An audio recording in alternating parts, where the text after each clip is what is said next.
patuloy naman ang tripartite wage board sa regional tripartite wage board. Patuloy yan, hindi tumitigil yan. Patuloy na tinitignan at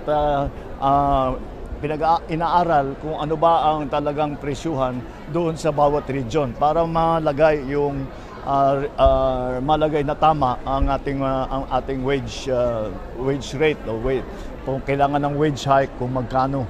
Ang nauna ay na NCR 85 pesos ang naging wage hike natin at ito ay isa na sa buong kasaysayan ng Pilipinas ang pinakamaraming pagtaas ng wages dito lalo na sa Metro Manila ay sa nakaraang 4 na taon nakapag-sobra na tayo sa 200 pesos lahat-lahat. Ang susunod ay sa mga region pero matagal pa yan, mga September, October pa yung mga iba. Kaya pagka natapos na sila sa kanilang pag-aaral, ay lalabas na rin natin yung ating mga naging resulta at kung ano ang rekomendasyon